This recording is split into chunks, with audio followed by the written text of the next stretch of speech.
This is a clip from a recent Pops live stream or video. Make sure you are subscribed so you don't miss the next one. Right out of the gate, we'll talk with Superman. Around the time we were wrapping up or I was editing, news had dropped about this, that we have an official Man of Tomorrow update. This is just one of the many stories here that basically James Gunn says we're going to have a sequel, and we're gonna have a sequel ready by 2027, believe it or not, which sounds completely insane. He basically is just talking about it as Man of Tomorrow. I have not seen him say allegedly it's supposedly not called Superman Man of Tomorrow. It's just called Man of Tomorrow. He also is a little weird about how he talks about it not being, quote, a direct sequel. He sees Peacemaker season 2 as a direct sequel. For those of you that are confused by that, what I think he means is sort of the Rogue One into New Hope direct, like literally like immediate timeline type stuff. So he is really this is how Gunn is different than Zack Snyder. Gunn isn't really lying to you. He is splitting hairs so finely that he can try to feel like he's telling you the truth. Snyder will just bold-faced lie to you.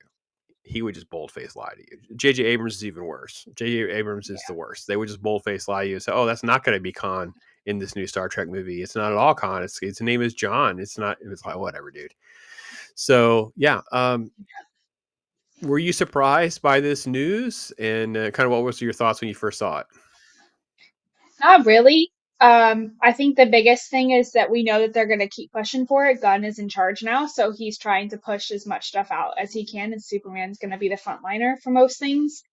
With the fact that the Supergirl is the Woman of Tomorrow, I'm not really surprised by the title. It is a little odd that he's stating it as not Superman sequel, so I don't really know what he's going to do with that if that's the title of the film. I'm kind of curious as to where they're going to take it, if it's not going to be a Superman prized role or like main storyline based off Supes. So we'll see. I at this point, I told you previously with DC stuff, I don't really have like extreme high hopes going into it because I did that in the past and I had a lot of disappointment with things.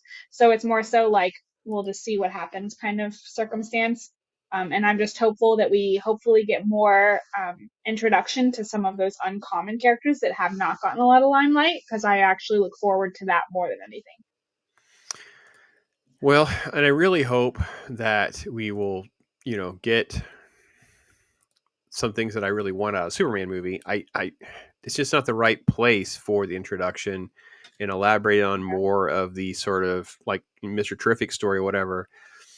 I do feel like you're right. It may not be totally about Superman. We also, in one of the little things he teased, is basically Lex Luthor in like the armored suit, which I'm actually shocked didn't appear in the first movie. That's true. That first appearance in that comic book. So I think that Gunn, as far as I know, Gunn doesn't even have a script. I don't know that he has.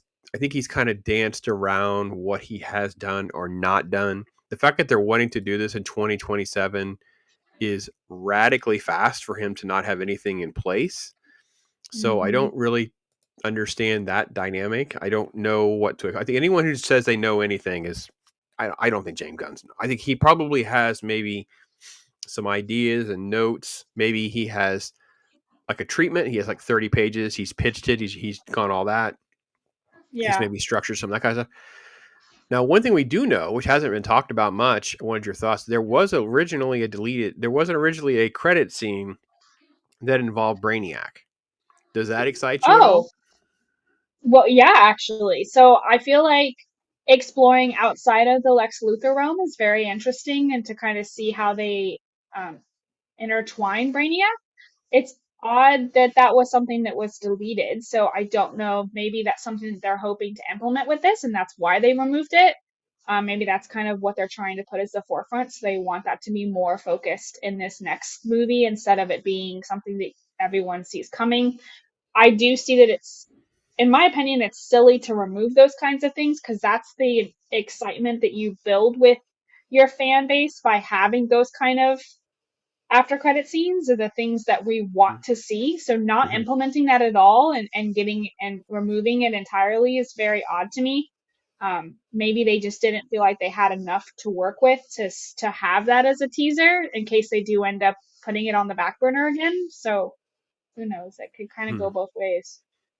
I I have to be honest. The fact that it was there and taken out, to me, I don't know what this. I actually don't know the entirety of what this scene was. I just know it was a Brainiac reference of some persuasion. But one of my big hangups with the movie, I've been very honest about this, was that the fact that they have the message from the parents was about like dominate the species and oh, you're a dominant being and what. And I Yeah. hated all that. I hated the fact of go Yeah. be a hero was being warped, and it doesn't make any sense. And to have a credit scene where you kind of reveal that Brainiac has modified the message, like you figure out there's more to it, would have been the And you best way. understand it. Yeah, Yeah, it would have been the absolutely. best way That's to undo that, have fans talking about it, and then set up more. Because it didn't even have to take away your focus on Lex Luthor. It can be no, happening so no. that Brainiac is your big bad for movie number 3, because you have a transition from Luthor into Brainiac in this second movie. So my fingers are crossed that that is the plan. And I think it also leans into the best part of the first movie was Mr. Terrific would be a great sort of like Yes. counter voice against a Brainiac Okay. entity compared to everything else. I don't need Mhm. more Justice Gang references. I don't need more. I don't need 4 or 5 villains. I don't need everyone saving Superman.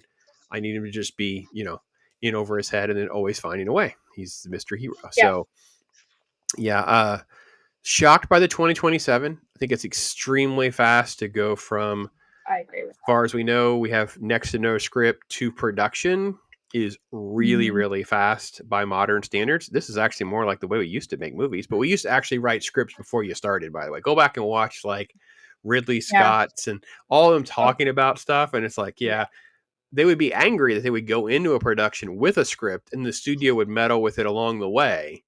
And then Hmm. now it's like they don't even really have a script. They just kind of make it up on the fly. So, yeah, I'm Yeah. hopeful that you know.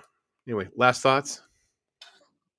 No, just like you said, trying to stay as positive with it as possible, with it being a lot of new people on this that are coming in, so that are going to be working alongside Gunn and whatever he is hoping for DC as a whole. So we'll just kind of stay positive, and hopefully, with the fact that there is a possibility Brainiac may be brought in at some point, that would explain a lot of the stuff that's kind of been odd to us with this movie and didn't make a whole lot of sense as to why it was implemented in the first place. So hopefully that's just small little breadcrumbs leading to something better.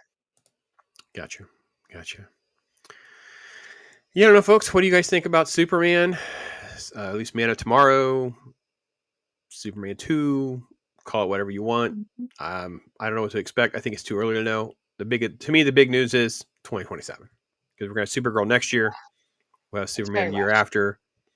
Just Hmm. keep all the peripheral stuff peripheral. Peacemaker, Amanda Waller show. Just put it all in the periphery. And I hope that they would just do less of that because I don't feel like they have a clue to what they're doing to build an audience, which we can talk about at some point. But if you are catching this as a clip, make sure you check out the link in the description there to watch the whole Popscast.